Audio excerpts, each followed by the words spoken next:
to give $500, $1,000 for God to work on my behalf. That really kills me, because it's like real. God really needs $500 from me in order for me to eat right, in order for me to make up my mind that, hey, I don't have to keep going to a doctor or somebody else. That the power to control my weight, to control my health is in my hand, not in some physician. I had to give $500 for that. I had to give $1,000 for that. And if you only give $250, you halfway healed. So yeah, you got to get a $500 if you want the whole healing. If you want the whole healing. You know, it's so crazy. But there are people who actually believe this. Exactly. So like the caller said, are you mad at the person for pimping them? Or are you mad at the person that's giving away their own doggone money? Because that was good. So we're here with the Summer of Sex. Yeah. We did a blog talk show last night talking about the lowdown on the down low, about people coming out of the closet. And when we were talking about that, something broke. Some old news became new news again. Juanita Bynum. Wait a minute, some old news became new news again. Because you knew about it. We could have been the first ones to break this story. No, I didn't know about it. No, wait a minute. But instead. No, I ain't know nothing about You ain't know nothing about it? No, No. Okay, tell me what you told me about the conference in Atlanta. Okay, wait a minute. I'm going to get to that. What Denise is talking about is this whole thing where Juanita Bynum just came out with an interview, a radio interview she did with V103 in Atlanta with Frank Ski and Wanda, where she, I guess she was doing some promotion for her upcoming stage play, and maybe I think it's a new book or something she's coming out with. And she started talking about her life, and she stated, and I'm paraphrasing, I have done it all. I've done drugs, I've been with men, I've been with women, and then people are like, oh, wait a minute, you've been with women? And it just became a big thing throughout the internet. A lot of people were talking about it. You had a lot of, blog columnists who were writing about it. And I think the reason so many people are writing about it is because if you look at her ministry from the 90s up until now, she has been a very vocal person and very, aggressive person throughout her preaching and dogmatic. And definitely, she has come out and said things against lesbians and, come out of lesbianism. I have heard that myself. And what Denise was talking about earlier, I had a friend who was, a lesbian or whatnot, and she went to one of her conferences in Orlando. And at that conference, she stated, come out of lesbianism. Did I just help you miss lesbianism? You got to be this, you got to be that.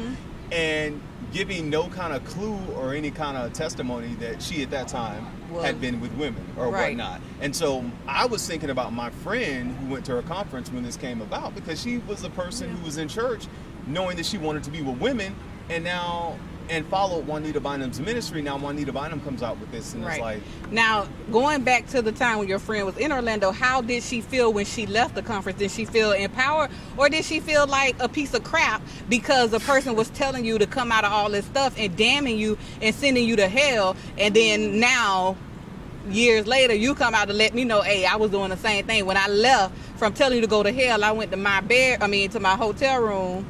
Allegedly. We don't know that she... Allegedly, I went to my hotel room. Allegedly, I let another person lick me. Wait, we ain't gonna go to... No, we're not... No, one thing we're not gonna... Allegedly. Denise. Allegedly. I don't want to do that, but my friend, she did enjoy the conference, but she did we're not go even with a talking couple about, of lesbians. But we're not even talking about Juanita Bynum. I'm talking about this place as a whole, church as a whole. So you can say, no, we're not going to do that, but I'm telling you what's being done.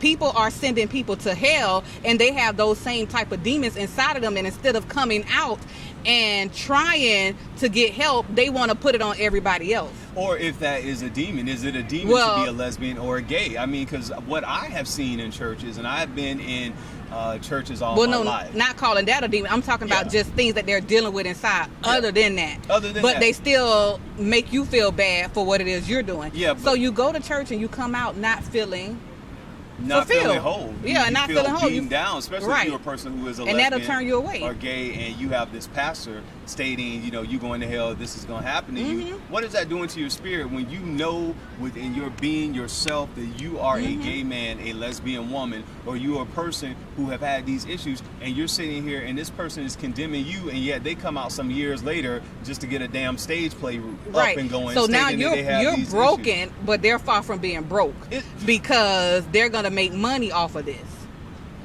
and you're somewhere, you know, about to kill yourself because of how someone made you feel. And there are people, and that's not right. You know, and there are people who have killed themselves. Mm-hmm. There are people who have just actually taken themselves out of the planet because their niche in life has been so closely related to their churches, whether that be Mm-hmm. Baptist, Kojic, Pentecostal, whatever it is, you know, Methodist.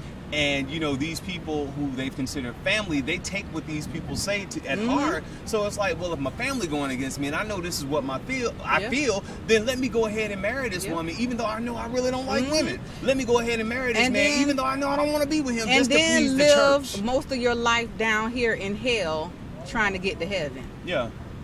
And tell me some, well, when I see Jesus, it's all going to be over on that great get up morning. I think you should see Jesus every day you Yeah. wake up. That's You just- should live. That's what we learned in You Utah. should live free. Free your mind and the rest will follow. You should live free. Whatever your preference is in life, do it.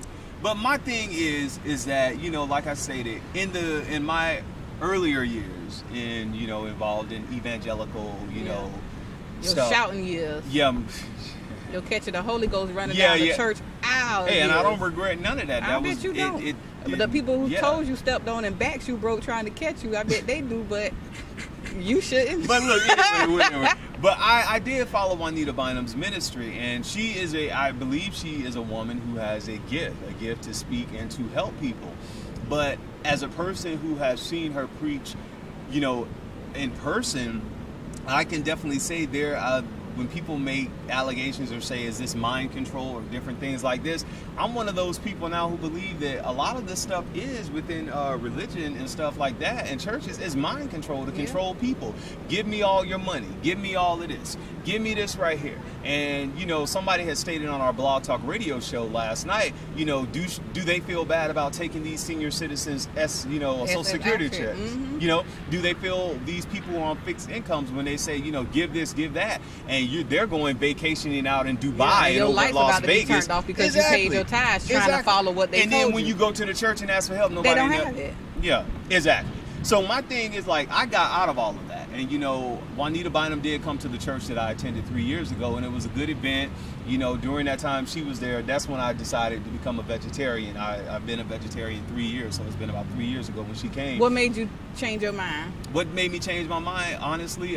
She preached on it? No, she didn't preach on okay. that. It was just something our church went on the Daniel's fast. I decided then that I needed to make a change with my health, that God wasn't going to come down and show me how to eat right, that that's something that I could do myself. Right. And so that's why I decided to, And you're looking good because of it? Yeah, because I made a conscious decision, man. And to you work not out. eat meat. Yeah, and you know, that was one thing. I was so busy with church, doing stuff for the church, You couldn't get that I didn't even yourself care. together. Yeah, and it's like, I think they do that mind control thing to try to lure people in to get them to, oh, you're doing this for God. If you don't do this for God, life ain't gonna work out for you. And You're I gonna can be honestly desolate. say You're gonna now you are living. I see a change in you. You are, not saying you weren't then, but it's like you're more.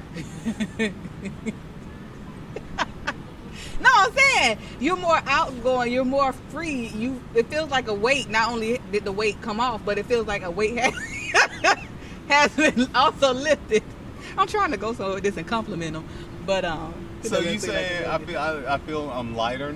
Yeah, you do feel lighter. I do, and you know that, and not just because I left that particular church or denomination, but because I found a spiritual walk and a relationship with God that fits me.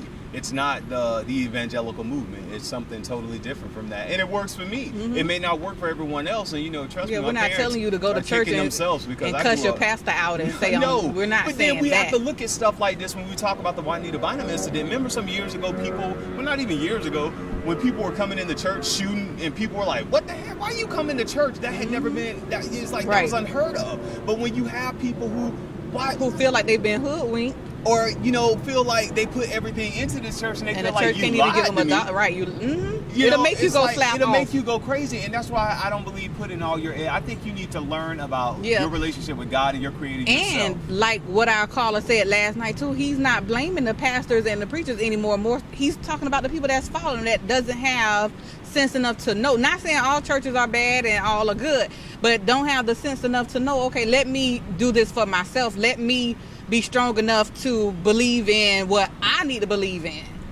So when somebody does come out of the closet, I'm not distraught because, I feel like they use me because you were already put together enough. Exactly. And, you know, too, and definitely, you know, I like Juanita Bynum. I like her ministry. You know, the things that she did in the past. I really, like I said, I don't follow those people like I used to. I'm more, you know me. Now I'm just like, live and let live, and that's you. That's me now, and you know, just never say and never. And the people I used to run with, I don't run with no more. Those people from the church, you know, I don't. And honestly, I don't want to be with them because they were so depressed, they were so desolate, they were out of it, man. They were really out of it. And one of my friends, he was a minister at one of the churches I used to attend, and we were working out at the gym. And we just all of a sudden got on this topic. I didn't tell you this. And he was feeling some of the same way I was feeling. He was like, man, it was so cultic.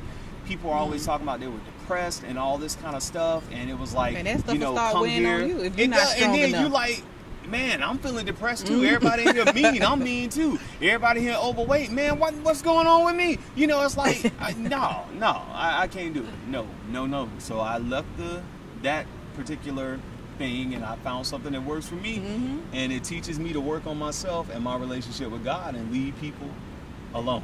Leave people alone. Don't worry about them. So this whole thing with Juanita Bynum, I'm not really worried about her, and she did come to her own defense on Twitter. Right, and we're not doing this to say, oh, that's what we're not bashing her. We're just saying everyone should let everyone do them, and everyone should not care what someone else is doing. So when they do come out, you can't say you tricked me, because damn it, I was already living how I wanted to live.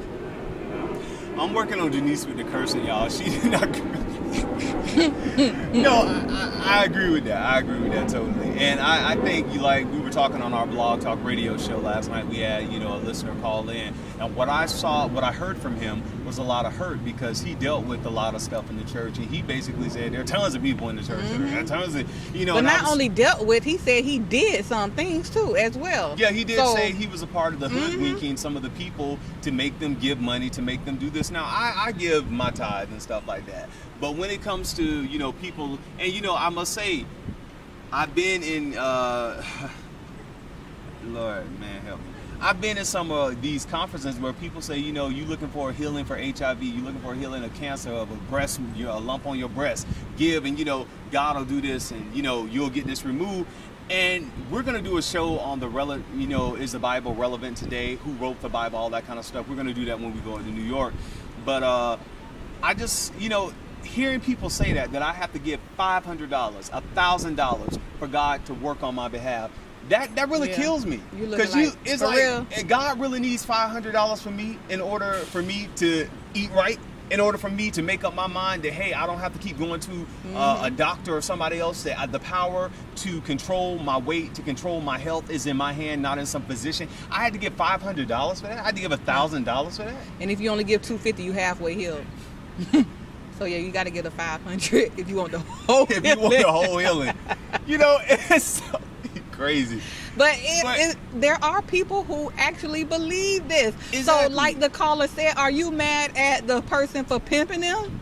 Or are you mad at the person that's giving away their own doggone money? Well, we have stated on different shows that it's like, wake up. A lot of people, it's almost like feeble-minded. People are feeble-minded. So if these people are feeble-minded and it's mind control, and this is all they know, then no wonder they're getting pimped out in the churches. No wonder. Yeah, so wake up. Know, Juanita Bynum did come to her defense on Twitter, stating that, you know, and I'm paraphrasing again, you know, that was her testimony. If, you know, you were offended, it doesn't matter. Human. And one thing she said, now you guys can go and serve God for real and not a person. And she stated that that's the whole power of a testimony. Once you killed it, you can, you know, and I agree, people need to find your relationship with God. Yeah. That way, like you said, when all these people come out of the closet on you, whichever way they come out the closet on you, whether they're a recovering crackhead, whatever, you're still okay. Yeah. You still believe. Yeah, but I would, you know, I wish all of them all the best, man. You know, I found something that works for me. I still have my relationship with the Creator, and I'm good. I don't wish to go back to none of that for nothing. I live a good life, love people. I say live and let live. And I'm not trying to, you know, bash lesbians, gays, or anything else. Just do your thing. Because we love them all. Love them all. Real talk. We love them all here on the Dawson and Denise show. And y'all live your life. And one thing Eckhart totally said, and I'm going to paraphrase again. I can't even get it on my iPhone. Shut up. But he said any kind of confusion or any kind of pain, it's not coming from without. It's coming from within. So if you are hung up on people, their sexual orientation, what they're doing, it's not because that's coming from without. That's already inside of you. Right. So you got to look at yourself and say, why am I so hung up on different people's pain and frustration and talking about people? Because you're in pain. That's really what it is. And you want some company. Yeah, real talk.